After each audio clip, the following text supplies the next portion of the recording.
तो आइए इसे हम मैथमेटिकली रूप में देखेंगे। हमारे पास एक कंडक्टर होता है और इस कंडक्टर में इलेक्ट्रॉन्स रैंडमली मूवमेंट करते हैं। इनकी डायरेक्शन कहीं यहाँ से होती है, कहीं यहाँ से, कहीं यहाँ से, कहीं यहाँ से। इस तरीके से एक रैंडमली मूवमेंट करते हैं। जब इलेक्ट्रिक फील्ड नहीं लगभग 0 होता है तब ये इलेक्ट्रॉन रैंडमली मूव करते हैं और इनका एवरेज जो वेलोसिटी होता है, average velocity,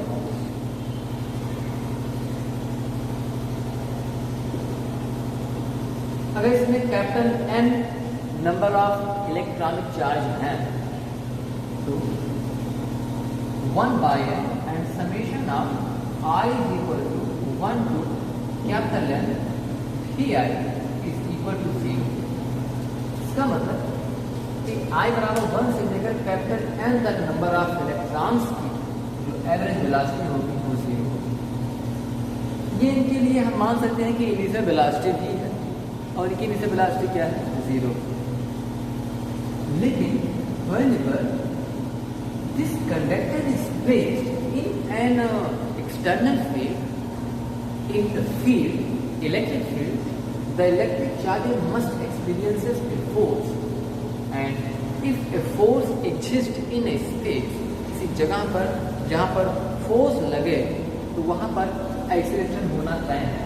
From the classical mechanics, as a force F is equal to m into a, so F equal Q into E means E into E, but you have included electronic charge, so this can be written as minus E into capital E, where capital E is the electric field intensity। जब यहाँ पर है तो हम कह सकते हैं कि minus E capital E is equal to हमारा होना चाहिए ma, where A is the acceleration produced in the electrons of this conductor। So acceleration A, here we can write as the acceleration A is equal to minus E capital E upon m। देखिए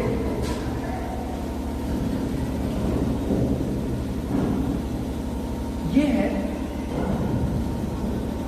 A से B तक की एक electron की अपनी अनियमित एक random motion है।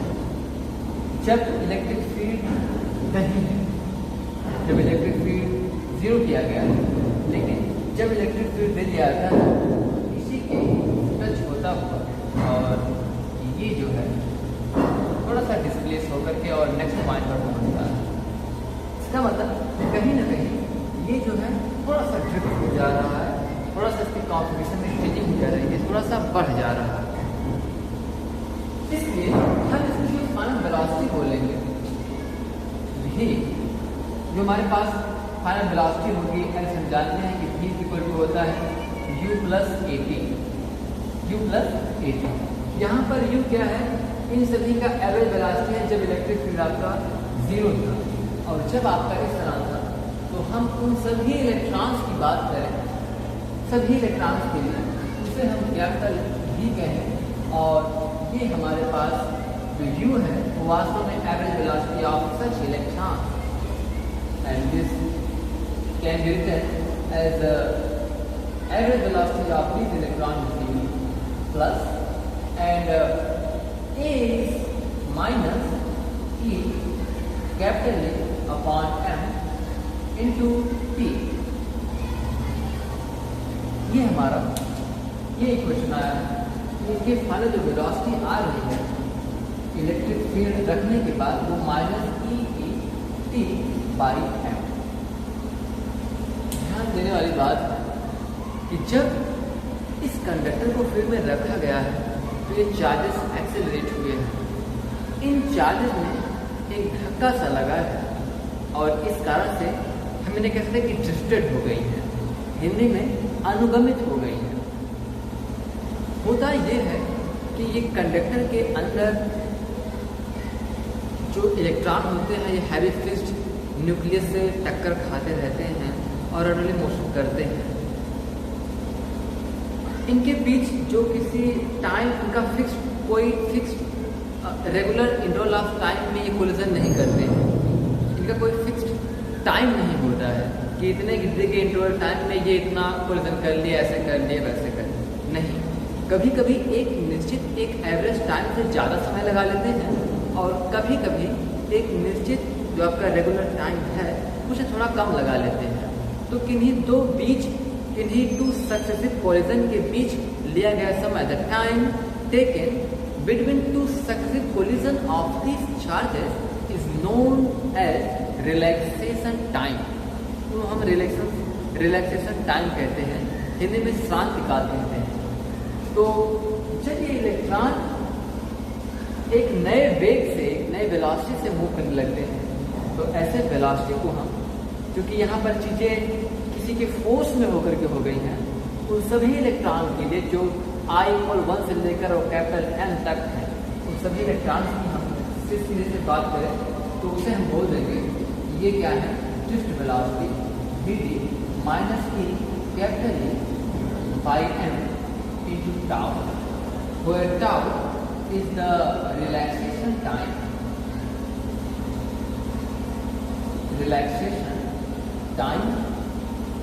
and dt is known as drift velocity. तो dt इक्वल हमें मिला minus E capital E tau by M, ठीक है।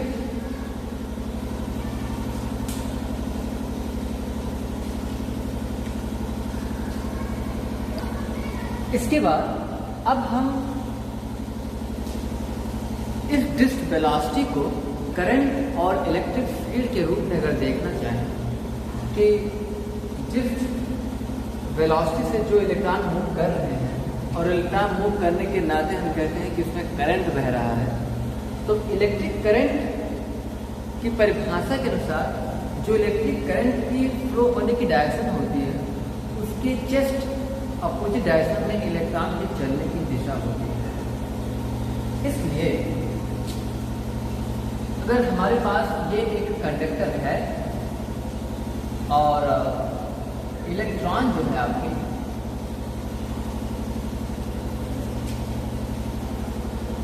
ये हमारे पास है कंडक्टर और इसका प्लैनर जो एरिया है वो हमारे पास A है। यहाँ से इलेक्ट्रॉन ये लेफ्ट से राइट की तरफ भाग रहे हैं। इसका मतलब करंट जो होगा वो राइट से जो है वो लेफ्ट की तरफ भागेगा।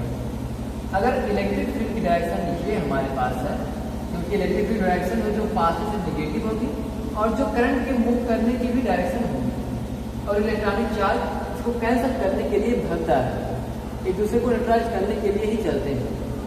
इनकी नेचर ऋणात्मक होती है और यहाँ पे चलेगी। अब क्योंकि ये इलेक्ट्रिक फील्ड में है इसलिए इलेक्ट्रिक चार्ज है इस एंड से लेकर इस एंड तक अगर जो डिस्टेंस कवर करेगा, मान लेते हैं कि टाइम इंटरवल डेल्टा टी में वो चलता है, तो हम इसके पास जो वेलोसिटी होगी ड्रिफ्ट वेलोसिटी होगी और टाइम इंटरवल डेल्टा टी, इतना डिस्टेंस ये कवर कर सकता है। इलेक्ट्रॉनिक चार्ज यहाँ से हम मूव करेंगे और इलेक्ट्रिक करंट हमारा ये होगा। जो भी इलेक्ट्रॉनिक चार्ज यहाँ से हम मूव करेंगे, चलिए देखते हैं इसके पूरे परिमित बाजू में कितने इलेक्ट्रॉनिक चार्ज यहाँ से आप फ्लो करते हैं। तो we consider n is the number of electron per unit volume, then the total number of the electron will be equal to n into volume. So n into volume is area into this distance. So area is A and distance is dd delta t. ये आपका ठीक है। तो अब चूंकि इसमें ये तो हमारे हो गए, लेकिन हमें दिखाना है कि इस पूरे में से कितने इलेक्ट्रॉन आपके जा रहे हैं, जो कि इलेक्ट्रॉनिक चार्ज ही मूव करेंगे। इसलिए जो टोटल नंबर ऑफ इलेक्ट्रॉन्स होंगे वो आपको इलेक्ट्रॉनिक चार्ज से क्या कराना होगा, यानी कि आपको माइनस, यहाँ पे लिखा चाहिए माइनस लगाएंगे, इसलिए ये ऐसे -NEA Vd delta T are such electrons that are flowing from negative, from left to right. In the same, the positive charge is also moving from right to left to neutralize each other. अब अगर जो positive charge होंगे तो positive charge हमारा कब बनेगा, जब इसी का हम निगेटिव कर लेंगे। और रही बात यहाँ से जो करंट फ्लो होगा, हम जानते हैं कि जो पॉजिटिव चार्ज यहाँ से यहाँ फ्लो होगा वो हमारे पास होना चाहिए Q बराबर नंबर ऑफ चार्जेस, वो हमारे पास होता है current I into T, current I into T होना चाहिए।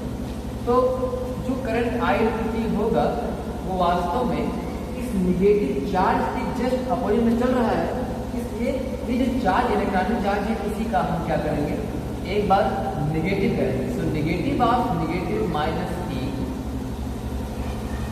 N A V D delta T. Clear?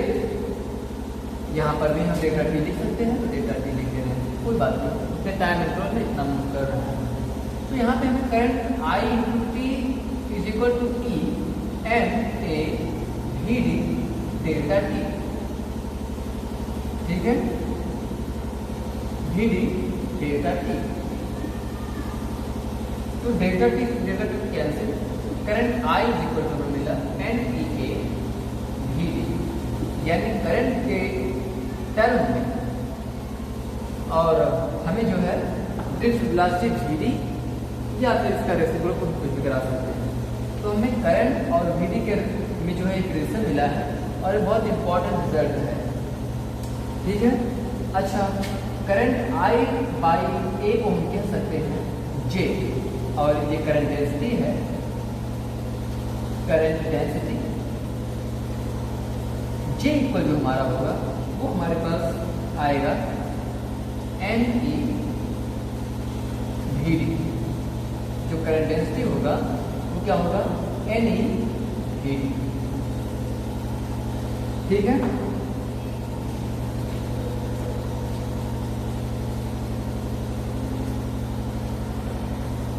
So we have a value of drift velocity Vd is equal to minus e capital A tau by m.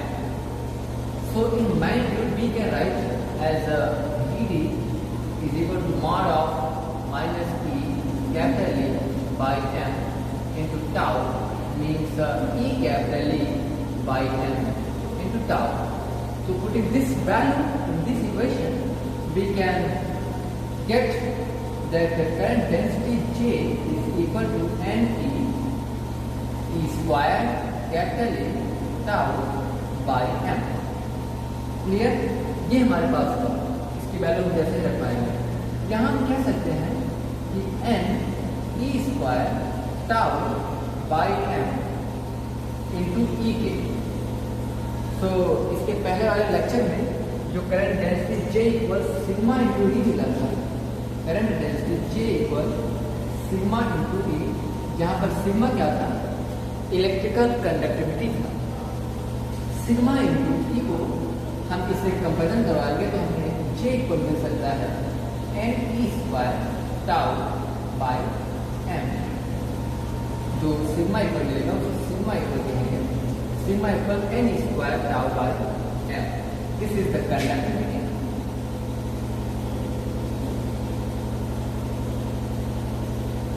तो अगर ये conductivity मिला है तो हमें resistivity क्या मिल जाएगा, रेसिस्टिविटी रो इक्वल क्या मिल जाएगा आपको m by N E square tau. ये है रेसिस्टिविटी यहाँ से। तो ये जो है एक बहुत ही अच्छा कंसेप्ट है, उम्मीद है आप लोगों को समझ में आया होगा। यहाँ पे जो बहुत मेन इंपॉर्टेंट चीज़ है वो ये है कि जितने इस प्लैनर सरफेस से, सतह से जो यहाँ पे करंट फ्लो हो रहा है, जो इलेक्ट्रॉनिक चार्ज में जा रहे हैं, तो हम जानते हैं कि करंट जो की डायरेक्शन है वो इलेक्ट्रॉन के चलने के विपरीत डायरेक्शन होती है। इसलिए जो इलेक्ट्रॉनिक चार्ज चल रहे हैं इसी का जस्ट एक बार फिर से उल्टा, वो पॉजिटिव चार्ज चलने की डायरेक्शन है। तो जो पॉजिटिव चार्ज चलते हैं उसी को इलेक्ट्रॉन करंट बुलाता है। तो उस करंट में कितना चार्ज है, वही प्लस वाला चार्ज है। तो आपके इक्वलाइज तो डेल्टा होगा। इन दोनों आवेशों को, इन दोनों चार्ज को आपस में इक्वलाइज कराने पर हमें क्या मिलता है, ये समीकरण मिलता है। ठीक है, और यहाँ से हम बिल्कुल इसे समझ कर और इस रिजल्ट तक पहुंच सकते हैं। ठीक है।